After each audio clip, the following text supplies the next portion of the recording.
Amis internautes, n'oubliez pas de liker, de vous abonner et de cliquer sur la note de notification pour ne rien rater. Chers téléspectateurs, bonsoir. C'est un plaisir de vous retrouver dans cette nouvelle édition de votre journal. L'actualité de ce vendredi 24 juillet 2026 est marquée par les prouesses du Bénin avec son 13% de réformes exécutées dans la revue UEMOA 2026, les dessous de la visite du travail du vice-président nigérien au Bénin, la sortie officielle de logo de la commémoration du 66e anniversaire de l'indépendance du Bénin. Bienvenue dans le Gros Zoom de BLTV, votre rendez-vous d'analyse et de décryptage des faits qui font le Bénin, l'Afrique et le monde. Au sommaire de cette édition, revue UEMOA 2026, le Bénin convainc avec 73% de réformes exécutées. Coopération économique, les dessous de la visite de travail du vice-président nigérien au Bénin. 66e anniversaire de l'indépendance, découvrez le logo officiel de la commémoration Média au Bénin. Formation professionnelle. Les inscriptions au concours d'entrée dans les lycées techniques sont ouvertes. Place maintenant au développement de ces titres. Revue UEMOA 2026. Le Bénin convainc avec son 13% de réformes exécutées. Ce jeudi 23 juillet 2026, le ministère de l'Économie et des Finances du Bénin a accueilli l'édition 2026 de la revue politique annuelle des réformes de l'UEMOA. La délégation de la commission de l'UEMOA ainsi que les représentants des ministères et structures sectorielles concernées étaient présents pour évaluer la mise en œuvre des tests communautaires par le Bénin. Comme perspective, le président de la commission de l'UEMOA, Abdoulaye Diop, a souligné l'objectif de la revue, évaluer la mise en œuvre des actes adoptés par les instances de l'Union.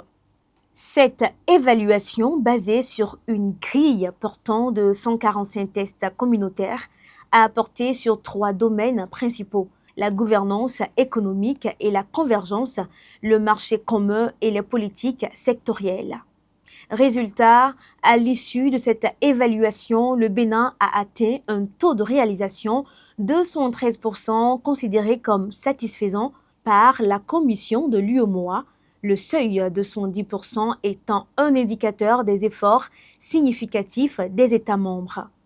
Abdoulaye Diop a souligné l'engagement fort des autorités béninoises à réaliser des progrès dans les domaines nécessitant des efforts supplémentaires. Selon Aristide Médénou, ministre de l'Économie et des Finances, la performance du Bénin témoigne de son engagement constant en faveur de l'intégration régionale. Cette revue permet d'identifier les difficultés dans certains secteurs et de trouver des solutions dans la commission de l'UEMOA. Coopération économique, les dessous de la visite de travail du vice-président nigérien au Bénin. Le vice-président de la République fédérale du Nigeria, Kashim Shettima, est arrivé jeudi 23 juillet à Cotonou dans le cadre d'une visite de travail de 2 jours axée sur la coopération économique. À sa descente, Kashim Shettima a été accueilli par la ministre des Affaires étrangères, Corinne Amori-Brunette, et le ministre du Tourisme et du Commerce extérieur, Olusegun Adjadi Bakari. La délégation visitera la zone industrielle Glodjibé GDIZ à Abomey-Calavi où elle s'entretiendra avec des représentants du gouvernement béninois, des investisseurs et des opérateurs du secteur privé.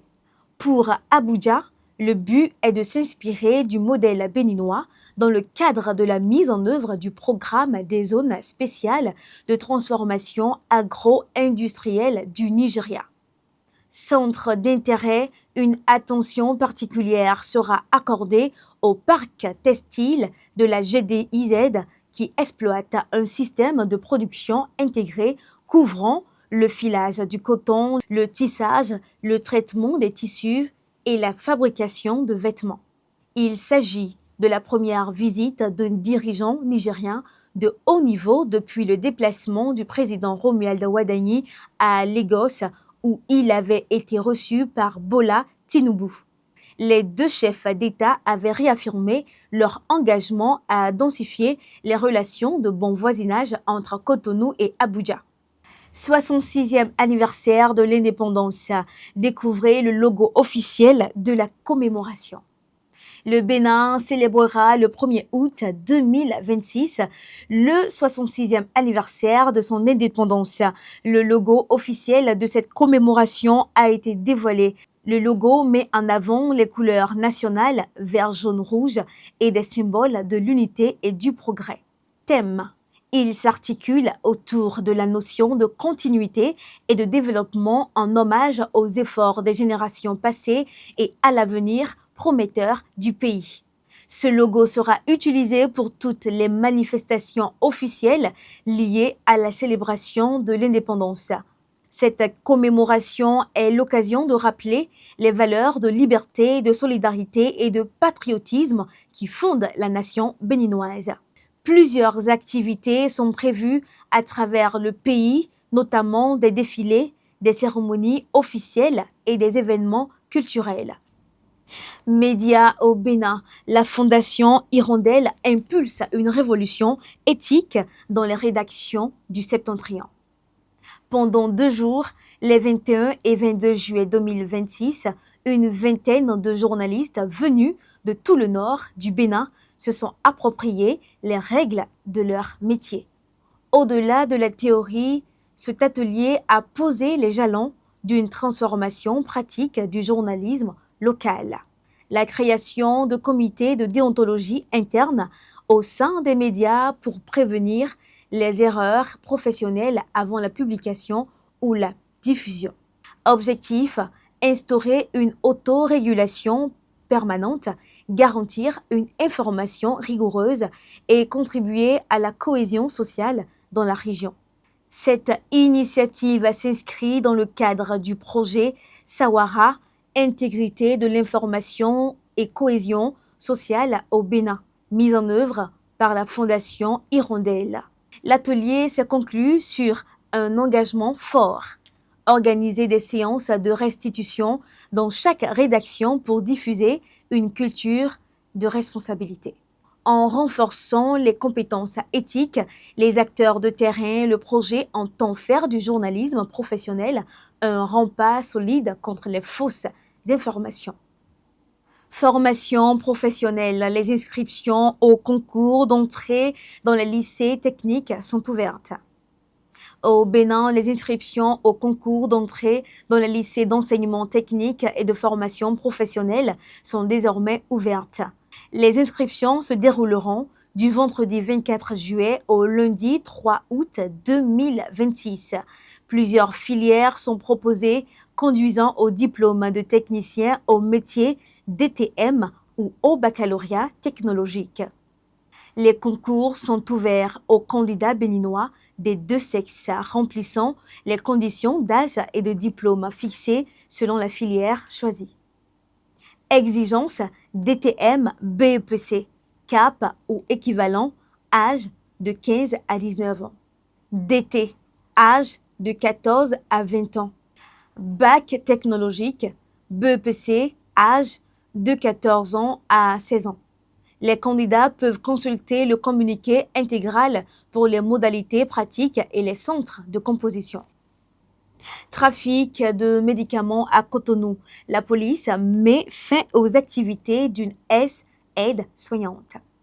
Une descente du commissariat du 13e arrondissement de Cotonou a permis le jeudi 23 juillet 2026 de mettre la main sur un véritable dépôt clandestin de produits médicaux.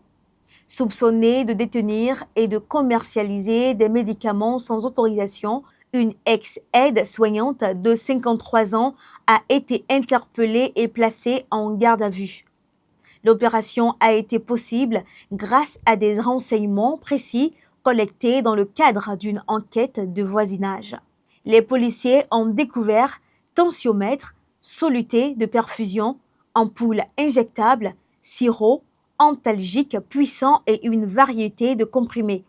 La suspecte a reconnu les faits, expliquant s'approvisionner auprès d'un fournisseur basé à Adiarouélé avant de revendre la marchandise à des professionnels de santé peu scrupuleux.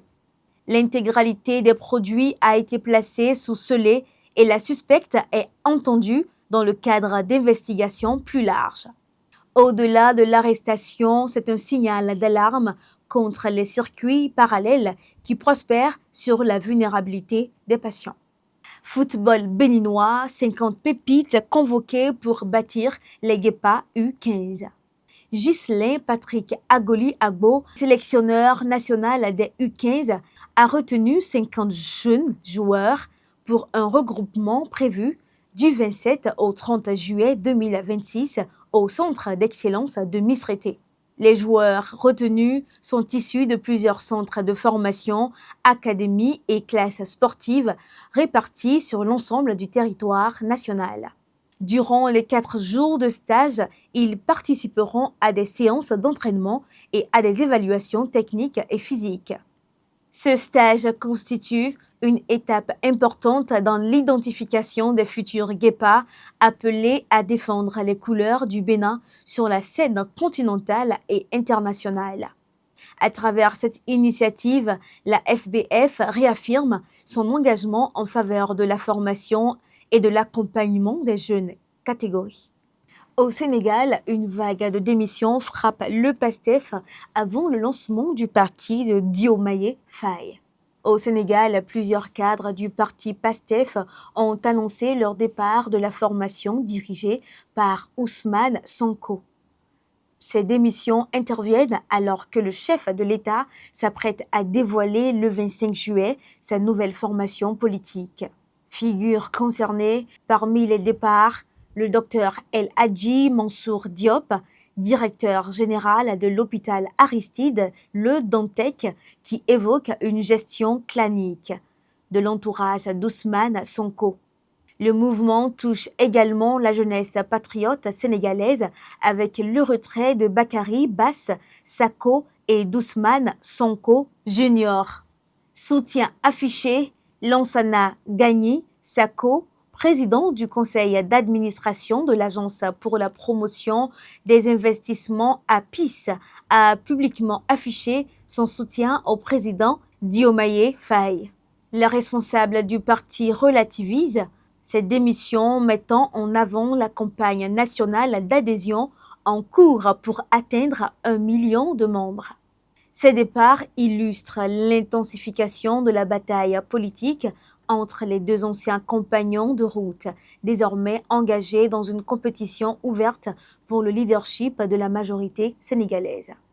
Ainsi s'achève cette édition du Grand Zoom de BLTV. Merci de votre fidélité au Grand Zoom de BLTV. Excellente journée et très bon week-end à chacun.